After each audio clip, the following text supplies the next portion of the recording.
Nah, sekarang masuk contoh 6.30 ya. Aluminium ini larut dalam asam sulfat, menghasilkan aluminium sulfat dan gas hidrogen. Ini reaksinya. Berapa mol gas hidrogen yang dapat dihasilkan? Berapa mol gas hidrogen?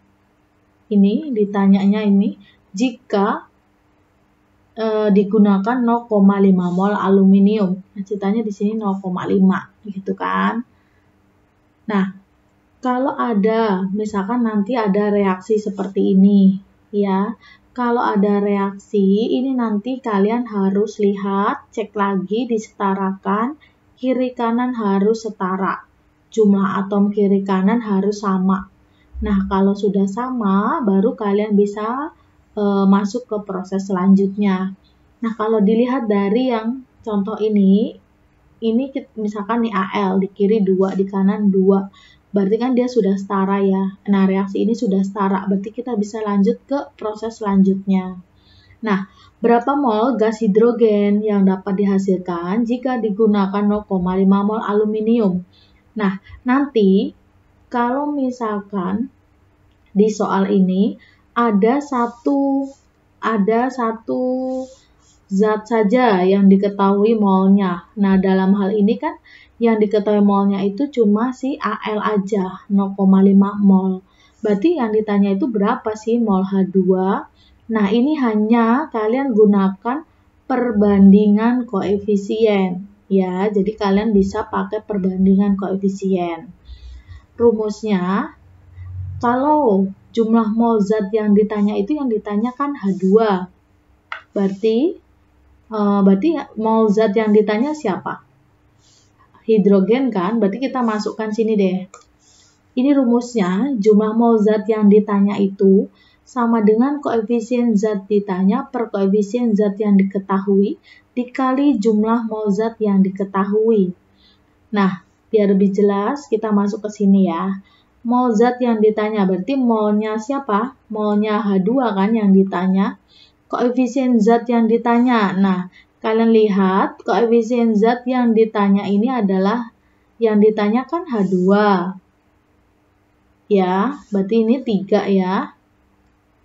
Koefisien zat yang diketahui atau ini deh, yang diketahui pakai yang pen hijau ya. Koefisien zat yang diketahui siapa sih? Al kan, koefisiennya berapa? Ini loh. Ini kan 2. Paham? Dikali mol zat yang diketahui. Mol aluminium tadi ini berapa? Ini kan tadi 0,5 mol. Paham ya? Paham ya? Nah, berarti ini nanti jawabannya adalah 0,75 mol. Nah, atau kalian mau pakai cara, Bu, saya tidak mau pakai rumus. Maksudnya nggak ditulis rumus ini. Ini rumus nanti nggak usah ditulis, nggak apa-apa. Langsung ke sini nih, misalkan 3/2 kali ini boleh.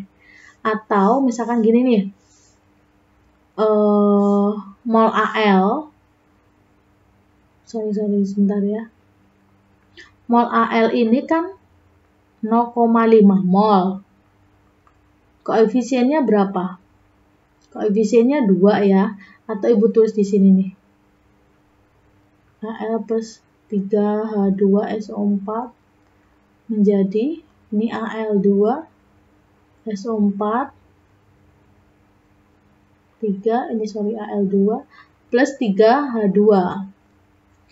Nih ya, misalkan nggak mau kayak gitu tadi, boleh. Nih ya, Al-nya itu tadi berapa molnya? Al-nya kan 0,5. Ini kan 0,5. Al ya.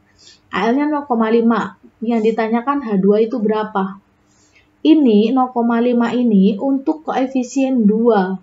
Berarti untuk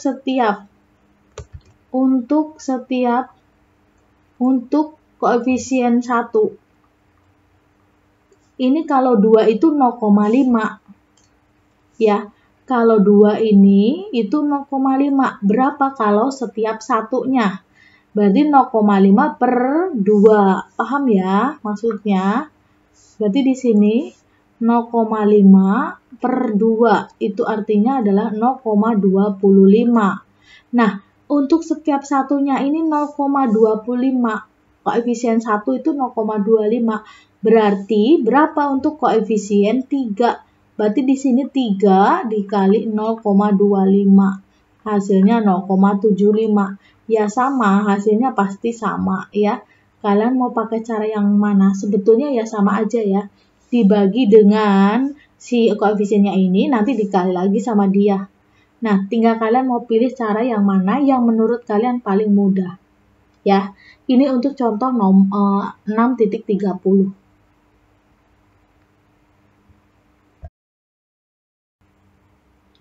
Nomor 94. Persamaan reaksi pembakaran asetilena adalah sebagai berikut. Nah, ini persamaannya.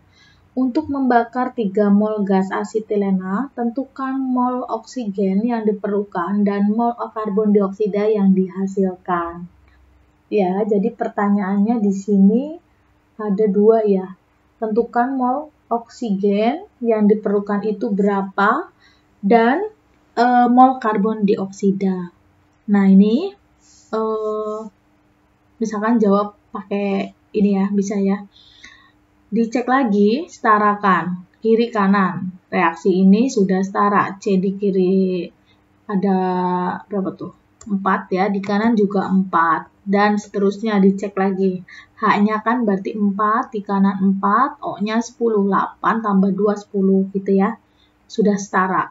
Nah, untuk membakar 3 mol gas asetilena. Asetilena itu yang C2H2. Ini adalah 3 mol. Nah, tentukan mol oksigen dan karbon dioksida gitu kan. Berarti sekarang cari mol oksigen dulu.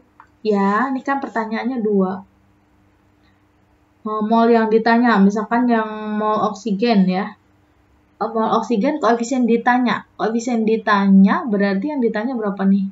Yang ditanya kan oksigen, berarti kan ini 5 per koefisien yang diketahui. Yang diketahui berapa? 2 dikali di sini 3 mol. Ya. Paham ya? Nah, 15 bagi 2. Berarti ini jawabannya 7,5 mol. Paham ya? Nah, sekarang yang B. Molnya karbon dioksida. Mol karbon dioksida itu berarti apa nih? Mol yang ditanya siapa? CO2. CO2-nya berapa koefisiennya? Koefisiennya ini kan 4 nih. Berarti 4 per yang diketahui lagi siapa koefisiennya? 2 dikali mol zat yang diketahui. Iya sama, mol zat yang diketahui kan masih sama-sama 3 mol. Berarti di sini 6 ya. Berarti di sini tulis 6 mol. Paham? Nah, atau tadi mau pakai yang satu lagi. Ini misalkan nih 3 mol. Nah, ini di sini 3 mol. Yang ditanya ini berapa, ya. Ini 2 ini untuk 3, berarti untuk setiap satunya ini berapa? 3 dibagi 2, berarti 1,5. Berarti untuk 5 ini, berarti 5 kali, untuk setiap satunya kan 1,5. Untuk setiap satunya 1,5, sedangkan di sini ada 5. Berarti 5 kali 1,5 ya, 7,5. Yang 4 itu berarti ya 4 dikali sama 1,5, ini berarti 7,5. Paham ya? Jadi untuk satunya berapa? Tinggal dikalikan. Itu penjelasan nomor 94. Nomor 95. asam nitrat atau HNO3 ini dapat dibuat dari amonia. Ya. HNO3 maksudnya ya. Ini HNO3 dapat dibuat dari NH3. Asam nitrat, mana asam nitrat nih? Asam nitrat itu kan berarti maksudnya ini nih. Ini dapat dibuat dari NH3. Nah, ini nih. Jika digunakan 1 mol NH3, berapa mol HNO3? Nah, misalkan ditulis ini ya, ibu tuliskan gini deh. Berapa mol HNO3 yang terbentuk? HNO3 ini yang terbentuk itu berapa jika digunakan 1 mol NH3? Ini 1 mol, gitu ya. Nah, coba kalian perhatikan, ini ada 3 reaksi di sini. Nah, sebentar, ini soalnya, ini maksudnya NO, ini buka kurung ya. Ini buka kurung, maaf ya. Nah, ini NH3 ini kan yang diketahui itu 1 mol. Nah, ini ada 3 reaksi. Dari reaksi ini, kalian lihat, otomatis kalau reaksi kalian lihat sudah setara belum ya. Nah, ini kebetulan di sini sudah setara semua. Nah, kalian lihat mana sih yang sama? Maksudnya yang di reaksi pertama, kedua, ketiga yang sama. Misalkan ini ya. Ini NO nih. Di sini juga ada NO. Kemudian ke sini, ini NO2. Ini NO2. Ini sama NO2, gitu ya. Nah, sekarang ini penjelasannya. Untuk NH3 ini koefisiennya 4 itu 1 mol. Nah, ini kan yang kita konsentrasinya lihat yang sama aja. Ini NO di sini. Koefisien sama-sama 4. Berarti di sini juga molnya berapa? Molnya NO yang reaksi 1 ini berarti di sini juga 1 mol.